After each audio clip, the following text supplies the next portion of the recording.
Hello mga mamshi! Dahil Monday ngayon, Independence Day, walang pasok, kaya naman tara samahan nyo kung mamalengke dito. Pumunta na nga pala ako dito sa tabi ng 7-Eleven at namalengke ako ng pang-samji. Kumuha na nga pala ako ng lettuce dito at sinunod ko na nga pala itong paste. Di ko nga sure kung ito talaga yung paste na ginagamit namin, kaya naman natagalan ako dito. Kaya naman nakuha ko pa magtanong kay ate. Ito nga pala talaga yung ginagamit naming paste, ibang brand lang pala ito. Dahil nga hindi mahilig sa maanghang yung mama ko, kaya naman kinuha ko na ito. Kaya naman sa mga naghahanap ng mga pang-samji dyan, pumunta lang kayo dito. At syempre, magdala na din kayo ng pera, char.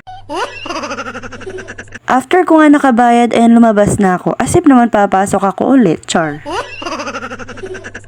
At pagkadating ko na nga dito sa bahay, ayan nagluto na ako. Dahil nga may french fries kami dito sa bahay, kaya naman ayan nagluto na din ako. Sa simpleng ganito nga lang at sama-sama kayong mag-ina, ayan, napakasaya na. Yung sopas lang pero naging samgyupsal, char. Ito nga pala yung french fries, lettuce, pork, syempre habang niluluto ko, naglagay na nga din pala ako ng bawang at sibuyas dito at nilagyan ko na nga din pala ng asin. Diyos ko, ikwak parugong may ground kenny eh.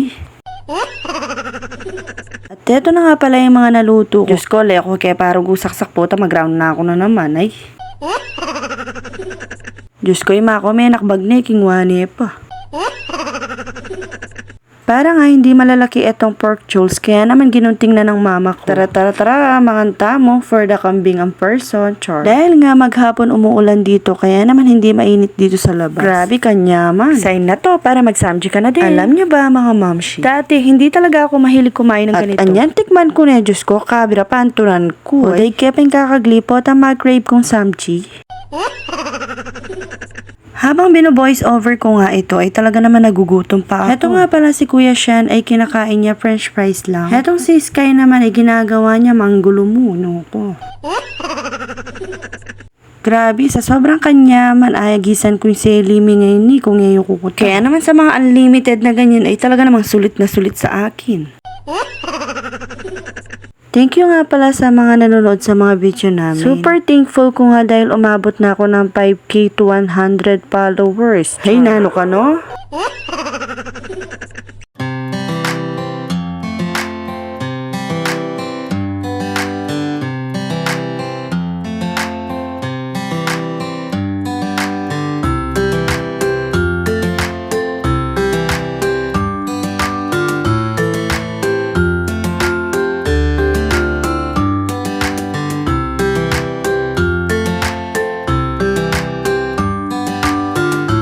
Advance Happy Father's Day sa aking asawa. I love you, Papa namin. Thank you pala sa sacrifice mo para sa amin. Sa mga daddy dyan, Advance Happy Father's Day. Yun lang naman. See you next vlog.